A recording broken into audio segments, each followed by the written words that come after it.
Hey guys, Marcus Melnick here with Firearm Mentor. Hope you're enjoying my YouTube channel. Don't forget to like, share, and subscribe. These little things are free to you and really help the channel. I appreciate your support. Enjoy. Thank you. The views expressed are not those of local community broadcasting, WYML LP, or its management, volunteers, or underwriters. Greetings and welcome back to the Personal Safety Show. This is Marcus Melnick with Stress 2 Logic and Firearm Mentor.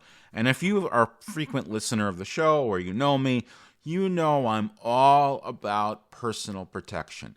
In fact, I call myself a personal safety specialist.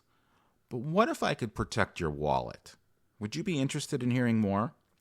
Well, I just signed up as an energy advisor, and I can lower, or at least give you a consultation to lower your electricity bill, whether it is at your home or whether it is at your work, as long as you don't use more than 100 kilowatt hours of electricity. So like a machine shop might be above that, but a regular office would not. As far as the home goes, we have subscribed personally to a program where it's called Community Solar. And basically there are farms with solar panels, and we get the power from those solar panels. If for some reason those solar panels go down, it switches automatically back to ComEd. Now in June, the electric rates went up to, I think, 11 cents per kilowatt hour. And the last 3 months, I'm a data guy also, so I did the analysis. We saved between $25 and $35 a month on our electric bill based upon the new rates and the rates that we have.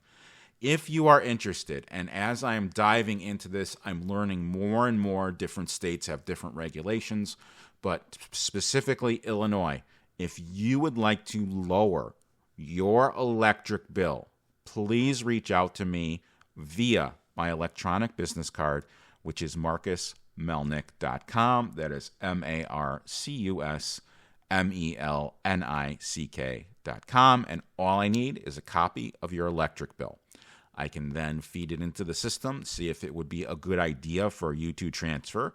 And if you're getting a better rate now, then it's not a good idea for you to transfer. So my honesty comes out. I'm trying to help people. That's it. Do I make money on it? Yes, it's a business endeavor, but I don't take money out of people's pockets. And if you've known me for any number of times, I'm all about educating others and providing safety information.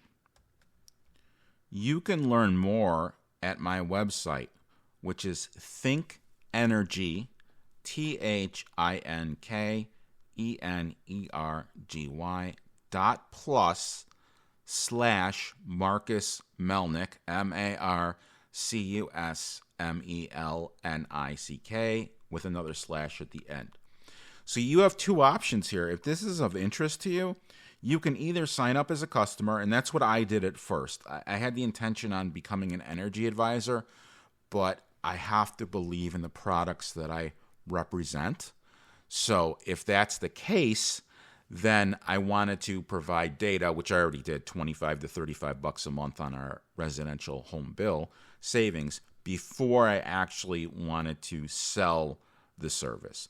But you can also sell the service. If you have a small business or you want to get into a small business, you know what? You can let me know, and I can get you signed up as an energy advisor. It's very simple. All you got to do is talk to people. If you have a current customer list, it's very easy to engage them. And really, it's an opportunity for you to help other people. So like I said, if you're interested, reach out, marcusmelnick.com, marcusmelnick.com. All right, so let's talk about the law with concealed carry. Now, this past week, I saw an article. Illinois law enforcement warns drivers about crossing state lines with firearms after a Wisconsin man's arrest. This is from the Country Herald Police Reports. And here's the deal. if there's a person with a concealed carry permit in another state and they come into Illinois, they are allowed legally, per the Concealed Carry Act, to have a loaded firearm in their vehicle. They cannot step out of their vehicle with the loaded firearm, or they could transport it. They can't have it carried. And this week, law enforcement officials are urging drivers to review firearm regulations before traveling across state lines after a Wisconsin man was taken into custody in Cook County with the Cook County Sheriff during a recent traffic stop involving a loaded weapon. According to the Cook County Sheriff's Police, a Sheriff Police Community Safety team stopped a vehicle with Illinois plates that showed no valid registration. So if that's the case, then it's a decent stop. The driver, who produced a Wisconsin driver's license and Wisconsin vehicle title, was found to have a suspended Illinois license, prompting officers to ask him to exit the vehicle. All right, so far so good. Good police procedure. Deputies reported the driver voluntarily admitted to being a registered Wisconsin concealed carry holder and informed them about a firearm inside the vehicle. Officers allegedly recovered a loaded Sig Sauer handgun, I believe it was a .365, from the car.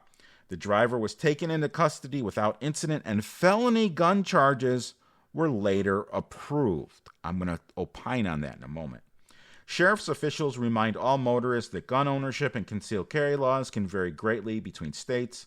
According to the sheriff's office, bringing a firearm across state lines without full knowledge of local laws can lead to serious legal consequences, even if the firearm is lawfully registered in the driver's home state. Guns aren't registered. It's a weird article. The department encourages everyone traveling with a firearm to visit the Illinois State Police FAQ website for current information and compliance guidelines. This incident highlights the importance of understanding both firearm and driver licensing regulations when crossing state borders to avoid potential felony charges. Now, I'm going to talk about this. The stop was good. The arrest for having a suspended Illinois license was also good. The charges, felony gun charges, really, it's hard to wrap my brain around because you have the police officer making the arrest. It's clearly stated in the law he's legally okay to have a firearm in his vehicle if he has a concealed carry permit in another state. Now, if he's being arrested for a felony, he has a firearm while he's committing a felony. I don't know if driving on an Illinois suspended license is a felony or not. Something tells me it's not, at least for the first offense. So that's the missing part of the articles. If he has a firearm in possession while committing another felony. Was he speeding? No, it said he was pulled over because he didn't have a registration after his license plate was read. So I think it was a bad arrest, absent that information. But when there's felony charges, the police department does not determine that there's a felony charge. They have to call the state's attorney, and the state's attorney reviews the case, the evidence, to see if there's enough to warrant a felony charge. And the state's attorney did approve a felony charge. So you have two failures in the criminal justice system. Our society in criminal justice is so politically motivated, and it didn't used to be. But now you've got the Cook County Sheriff, who is anti-gun. Tom Dart is anti-gun. You've got the Cook County State's Attorney, anti-gun. You've got the Lake County State's Attorney, anti-gun. Cook and Lake County are not gun sanctuary counties, although that's not really a thing. Just it's something that people said in response to the whole sanctuary county for immigrations. So, bad arrest. You got to know the law. I'd have it on your phone saved somewhere so that you can look it up.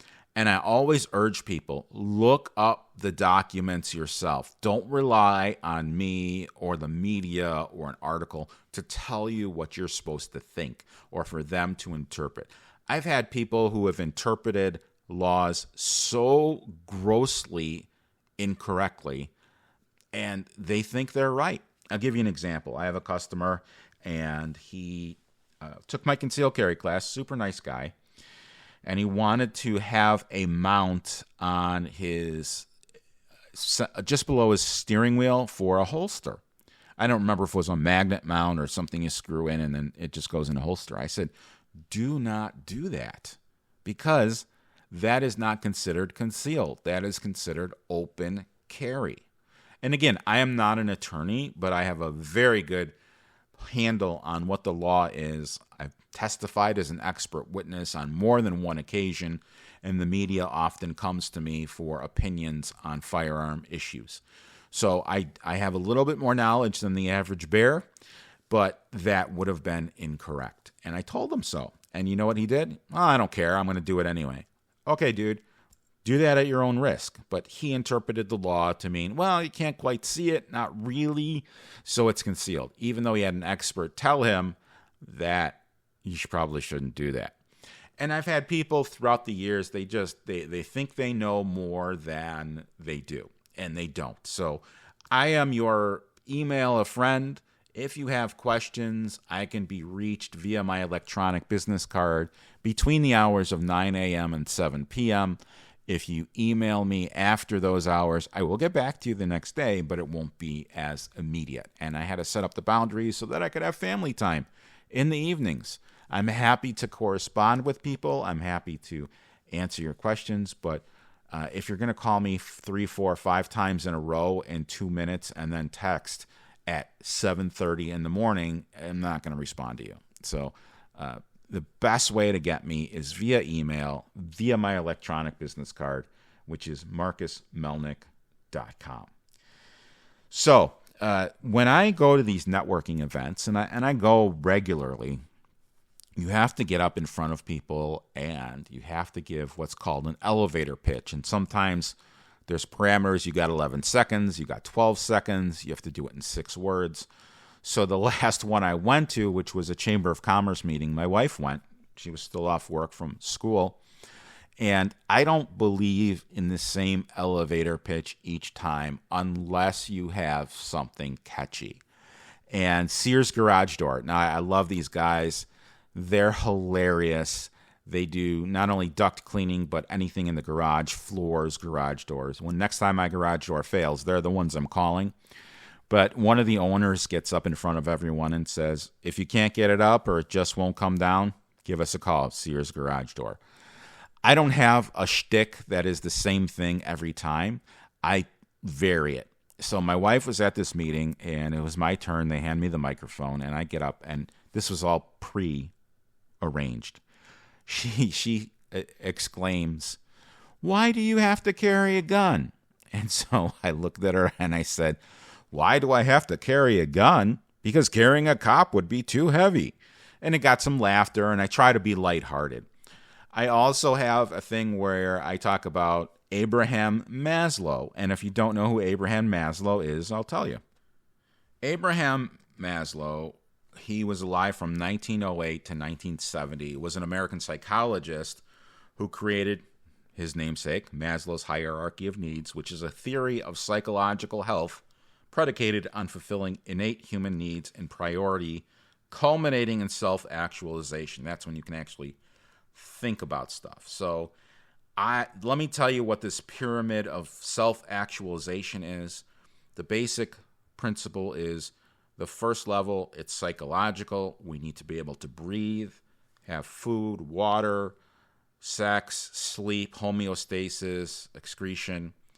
The next one, and this is the level that I deal in, is safety. Security of body, security of employment, resources, morality, the family, health, property. That's the level of Abraham Maslow's hierarchy of needs that I work in.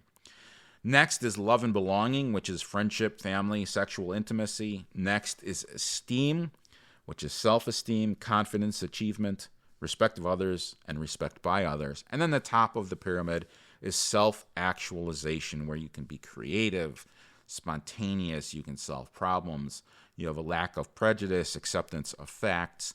So let me tell you how this all works in real life. It was probably 11, 12 years ago. I became homeless. Yes, that's true. I did become homeless. I had to move in to someone's basement and rent a room because I did not have a job. I was blacklisted because I was honest. That's what you get for being honest. But I can sleep at night. That's a different story for a different time. In any event, in the 2 days before I lost my my home, I was renting a condo. My power was shut off. My cable was shut off. I was on food stamps. I was on Medicaid. I had no money. I finally got a job at $10 an hour, which is way less than I am accustomed to making. But I did that so that I could survive. And that was my psychological, basically, level. I needed to breathe.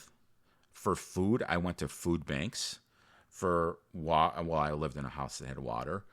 I needed that psychological. Next was safety. I was more concerned about getting a roof over my head than I was with safety. Now, the roof I had over my head was in a safe area. It was in Vernon Hills. I thank my sister Jeannie for renting out her room to me. And then later on, after I got settled, it's love and belonging. So I went online, and once I pulled my bootstraps up and got myself back on my feet and had my own place, then I pursued online dating. That was before I was married, obviously, and I met my wife. And I would say I'm at the self-actualization now because I can be creative with this radio program. I'm creative at my full-time job. I'm creative at my businesses, whether it's public speaking, whether it's firearms. But in any event, the point is I lie in the safety part of that pyramid. And I think my next elevator speech will talk about that. See, I'm not this knuckle-dragging, everyone needs a gun type guy. I am an enlightened firearms enthusiast who is an expert in safety. I'm not reading a PowerPoint. This is when experience matters. I teach from the heart. I teach from experience. I teach from practicality as opposed to reading a PowerPoint, which is what some instructors do. And a lot of times these instructors, they get rave reviews because the customers don't know any better. I saw a review of another, and it was a very nice review, a competitor, and it said, best firearms instruction in Chicago. How many other instructors have you been to? None. You're very happy, and that's great for that instructor. However, really? I mean, I have got 100% 5-star reviews. People love my classes. I bring in humor, if you can't tell already, to a very serious subject to put people at ease, and that's part of my personality, is the whole humor thing. We're going to take a quick break, and we'll be back right after this. I want my listeners to know that this is my dream, teaching people about safety. If it weren't for you, if it weren't for my listeners, I couldn't live my dream. So on behalf of my family and myself, I want to thank each and every one of you for allowing me to live my dream. And I also want to continue to live my dream, and I'm excited to continue to spread the word of safety. Recently, I began a new service as a conference keynote speaker. So if anyone would like for me to speak at future events, or if anyone knows of an introduction or would like to discuss how we can work with one another, I'd love to do just that. The keynote speaking website is www.stress2logic.com. That is STRESS2logic.com. If you're aware of any conference speaking engagements where you'd like to have me speak, I'd love an introduction. You can always share my electronic business card, which is Marcus Melnick, MarcusMelnick.com. Now, back to the show.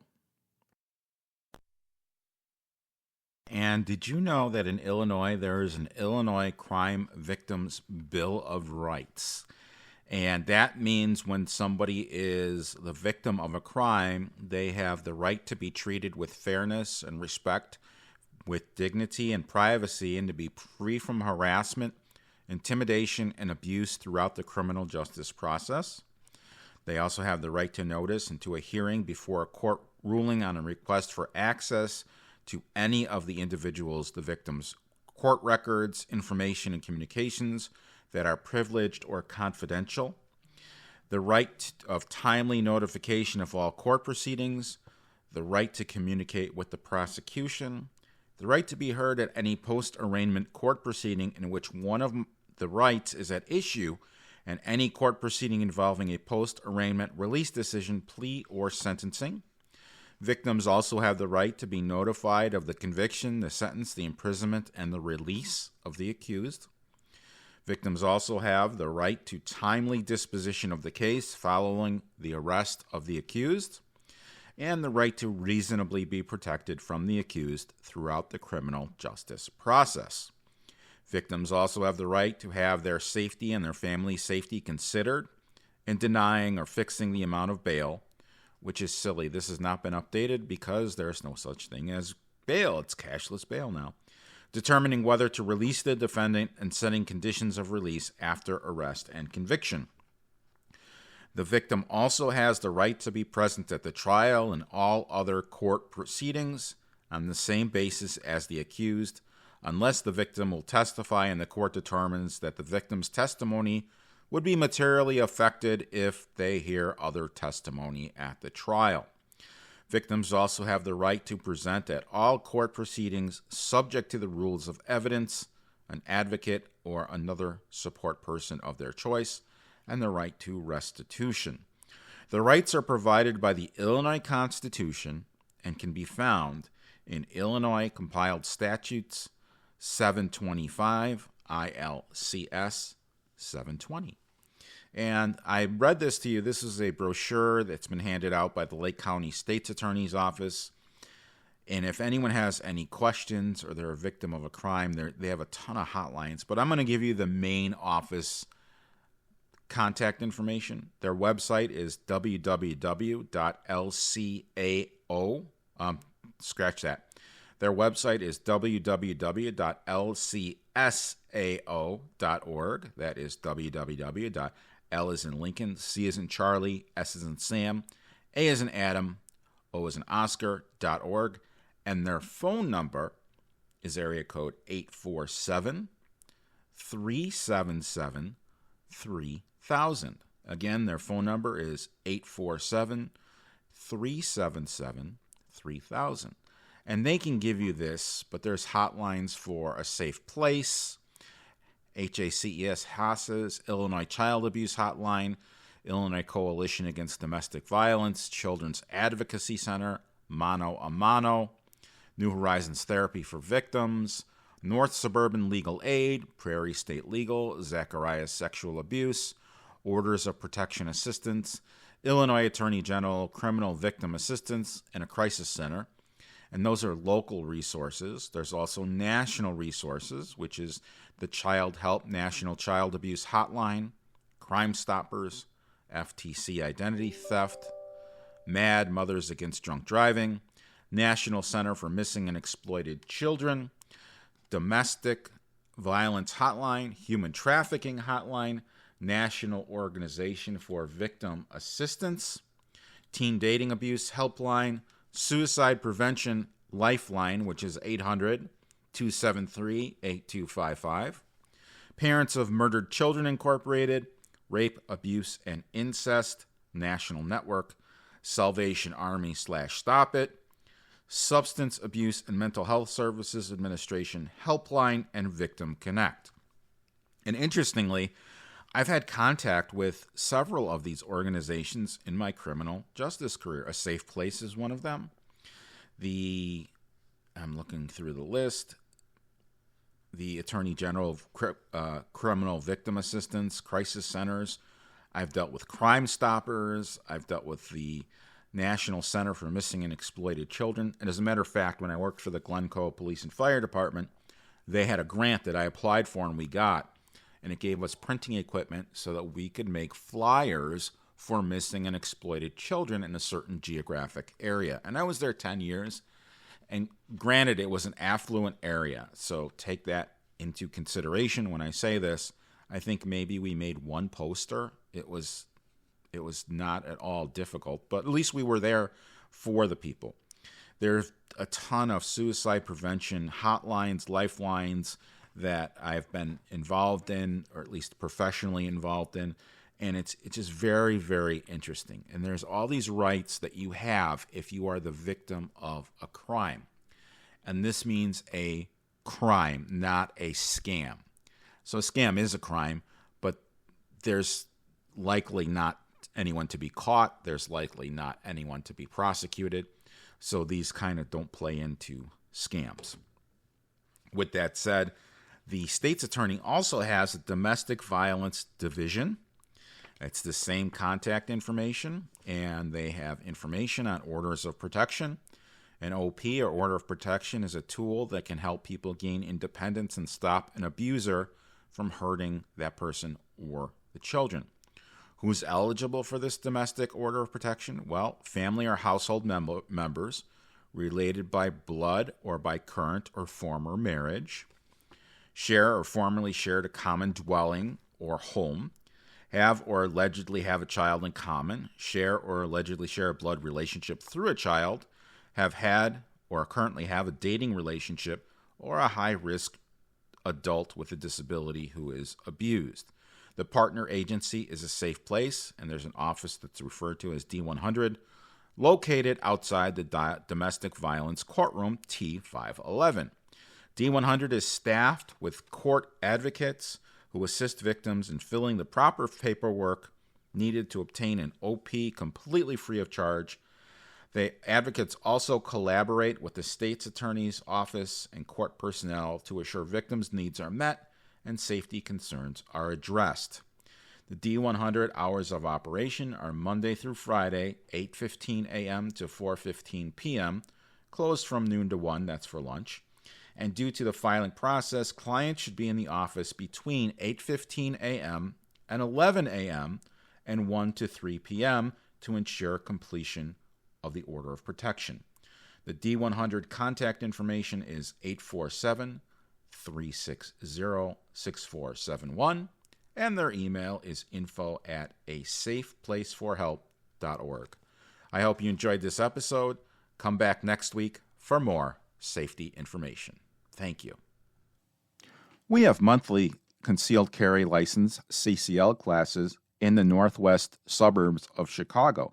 Dates can be seen at firearmmentor.com/classes. If you have a question, we can be reached at www.firearmmentorcard.com. That is our electronic business card, has all of our contact information and links in it. It's the easiest way to get a hold of us. Until next time, stay safe out there, and I'll see you at the shooting range. This is Marcus Melnick from Firearm Mentor signing off. The views expressed are not those of local community broadcasting, WYML LP, or its management, volunteers, or underwriters.